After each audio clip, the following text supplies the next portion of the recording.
தந்தி TV நேயர்களுக்கு வணக்கம். Director pascal வேதுமுத்துவோடைய டைரக்ஷன்ல எம்எஸ் பாஸ்கர், ராமா, திரவ், இஸ்மத் பானு போன்ற பலர் நடிச்சு வெளியாகி இருக்க படம் தான் வெப்பம் குளிர் மழை. இந்த படத்தை பத்தி பல விஷயங்களை பார்க்கறதுக்கு முன்னாடி இந்த படத்தோடைய ஒன்லைன் என்ன அப்படின்றத பார்த்துடலாம். ஒரு பக்கம் பெத்த பெருமாளா வர ஹீரோ, இன்னொரு பக்கம் பாண்டி அப்படின்ற ஒரு கேரக்டர்ல வர இஸ்மத் பானு. இவங்க ரெண்டு பேருக்குமே கல்யாணம் ஆகுது. கல்யாணம் ஆன ரொம்ப நாள் கழிச்சோம், அதாவது வருஷ கணக்கில் தாண்டிடுச்சு. இன்னும் இவங்களுக்கு குழந்தைய பிறக்காததால ஊர்ல எல்லாரும் என்னப்பா இன்னும் மலடியாவே இருக்கா, குழந்தைய பிறக்கல அப்படின்ட்டு பல விஷயங்களை பல விமர்சனங்களை முன்வைக்கிறாங்க. இதை தாண்டி இந்த படத்துல உங்களுக்கு குழந்தை பிறந்துச்சா இல்லையா, என்ன நடந்தது அப்படின்றது தான் இந்த படத்தோடைய ஒன்லைன்.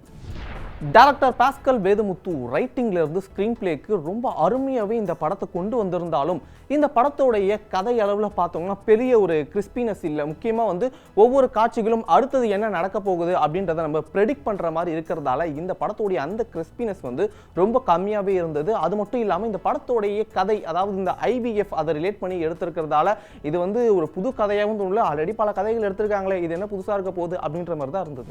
இந்த படத்துல ஹீரோ ஹீரோயினை தவிர இந்த படத்துல எம்எஸ் பாஸ்கர், ராமா அப்படின்றது இருக்கான்னு ட்ரெய்லர்லேயே கண்டிப்பா ஒரு புதுசா ஏதோ ஒன்று இருக்க போகுது அப்படின்னு நம்ம நினைச்சிருந்தோம். பட் ஆனா கதையளவில் இது நமக்கு தெரிஞ்ச கதையா இருந்தாலும் எம்எஸ் பாஸ்கருடைய கேரக்டர் இந்த படத்துக்கு தேவையா அப்படின்ற ஒரு கேள்வியும் இந்த படத்தில் நமக்கு வந்தது. ஏன் அப்படி சொல்றேன்னா, எல்லாருமே இப்போ ஒரு மாமியாரா வர ராமாவா இருக்கட்டும், ஹீரோ ஹீரோயின் இவங்க இருக்கட்டும், அதை சுற்றி வர 2-3 கேரக்டர் இருக்கட்டும், இவங்களுக்கு எல்லாருக்குமே ஒரு ஜஸ்டிஃபிகேஷன் இருந்தது. இவங்க இதுக்காக வராங்க அப்படின்ட்டு. பட் ஆனால் எம்எஸ் பாஸ்கருடைய கேரக்டர் இந்த படத்துக்கு கண்டிப்பா தேவையா இல்லை, வைக்கணும், ஒரு பெரிய ஆர்டிஸ்ட் யாருன்னா வைக்கணும் அப்படின்ட்டு வச்ச மாதிரி இருந்ததோ அப்படின்ட்டு ஒரு ஃபீல் இருந்தது. முக்கியமா அவருடைய ஆக்டிங் நம்ம குறைய சொல்ல முடியாது. எல்லா படங்கள்லையுமே அவர் தொடர்ந்து ஒரு வித்தியாசமான கேரக்டர் எடுத்து நடிச்சிட்டு இருக்கார். ஸோ அந்த மாதிரி தான் இந்த படத்துலையும் அவரோட ஆக்டிங் வைஸ் பக்காவா இருந்தாலும் அவருடைய கேரக்டர் இந்த படத்தில் தேவையா அப்படின்ற ஒரு கேள்வி இருந்தது. அதே மாதிரி தான் ராமா அவர்களும் முக்கியமா ஒரு மாமியார் எந்த மாதிரியான ஆட்டிடியூட்லாம் காமிப்பாங்க, இப்படிலாம் இருப்பாங்க, ஒரு ரக்கடு மாமியார் எப்படிலாம் இருப்பாங்க அப்படின்றத இந்த படத்தில் அவங்க ரொம்ப தெளிவாகவே அடாப்ட் பண்ணி ரொம்ப அழகாகவே வெளிப்படுத்தியிருந்தாங்க. இந்த படத்துக்கு மியூசிக் ஒரு பெரிய ப்ளஸ் பாயிண்டாகவே அமைஞ்சிருக்கு. ஏன் அப்படி கேட்டிங்கன்னா, எமோஷ்னலாக படம் எந்த அளவுக்கு கனெக்ட் ஆச்சோ அதே மாதிரி மியூசிக்கும் பல விஷயங்களை ரொம்ப சூப்பராகவே கனெக்ட் ஆச்சு.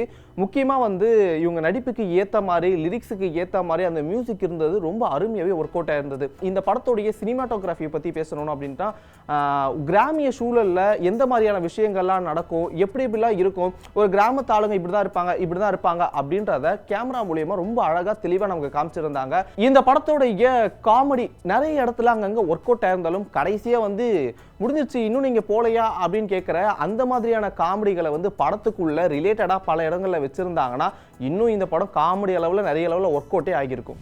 இந்த படத்துல கதாநாயகனான திரவுக்கும் கதாநாயகியான இஸ்மத் பானு இவங்க 2 பேருக்குள்ள கெமிஸ்ட்ரி ரொம்ப அருமையாவே ஒர்க் அவுட் ஆயிருந்தது. முக்கியமா ஒரு குழந்தை இல்லை அப்படின்ற ஒரு அந்த யதார்த்தத்தை ஏத்துக்கிட்டு நடிப்பை ரொம்ப அருமையாவே வெளிப்படுத்தியிருந்தாங்க. இது மட்டும் இல்லாம இஸ்மத் பானு அவங்க மாமியார் கிட்ட பேசும்போது இவங்க நான் மலடி இல்லை அப்படின்னு சொல்லிட்டு அந்த அழுகிற காட்சிகள்ல என்ன கொஞ்சம் லைட்டா ஓவர் ஆக்டிங் பண்றாங்களோ அப்படின்ற மாதிரி இருந்தாலும் ஓவராலா பார்க்கும்போது அவங்களுடைய நடிப்பு 2 பேருடைய நடிப்புமே ரொம்ப அருமையா ஒர்க் அவுட் ஆயிருந்தது. அது மட்டும் இல்லாம ஒரு சமூகத்துல ஒரு குடும்பத்துக்கு குழந்தை இல்லைன்னா ஊர் என்னெல்லாம் பேசும் அப்படின்றத இந்த படத்துல பல விஷயங்கள் காமிச்சிருந்தாலும் ஒரு ஆண் மேல குறை இருக்காது, ஒரு பெண் மேல குறை இருக்காது, ஆண்னா என் மேல குறை இருக்காது, பெண்ணா என் மேல குறை இருக்காது அப்படின்றது இல்லாம அது கண்டிப்பா யார் மேல குறை இருந்தாலும் அதை ஏத்துக்கிட்டு அதுக்கு என்ன வழியோ அதை பண்ணணும் அப்படின்றத இந்த படத்துல ரொம்ப தெளிவா காமிச்சிருக்காங்க. ஓவராலாவே ஒரு இயற்கைக்கு சம்பந்தப்பட்ட இவங்க ஸ்டார்டிங்ல இருந்து அந்த காமிச்ச அந்த மாட்டுக்கு ஊசி போற விஷயமும் இவங்களுக்கு நடக்கிற அதே விஷயமும் சேமா இருக்க காமிச்ச அந்த விஷயங்கள்லாம் ரொம்ப அருமையாவே இருந்தது. இது மட்டும் இல்லாம சினிமாட்டோகிராஃபி வைஸ் ஒரு மாதிரி அந்த கேமரா ஷேக் ஆகிட்டே இருக்கும்போது இவங்க லாஸ்ட்ல கிளைமேக்ஸ்ல வர அந்த எமோஷனல் சீன்ஸ்லாம் அதுவும் ரொம்ப சூப்பராகவே இருந்தது. வேற ஒரு முக்கியமான விஷயம் என்ன அப்படின்னா, ஒரு சில இடங்கள்ல ஒரு சிங்கிள் ஷாட்டே ரொம்ப லென்த்தியா ஒரு நடுவில் ஒரு இடத்துல ஒரு பாட்டு அப்போ அவங்க 2 பேருமே பேசிட்டே இருக்காங்க, ஸ்லோ மோஷன்ல இருக்கு, அந்த மியூசிக் போயிட்டே இருக்கு. ஸோ அதே மாதிரி கிளைமேக்ஸ்லேயே ரொம்ப நேரமா இவங்க நின்றுட்டு பேசிட்டே இருக்காங்க, பார்த்துட்டே இருக்காங்க. இதனடா பார்த்துட்டே இருக்காங்களே இன்னுமே முடிய மாட்டேங்குது அப்படின்ற ஒரு ஃபீலும் இருந்துச்சு. இது மட்டும் இல்லாமல் ஒரு ஓவராலா இந்த படம் எப்படி இருக்கு அப்படின்னு கேட்டீங்கன்னா கண்டிப்பா பார்க்கக்கூடிய படம் தான்.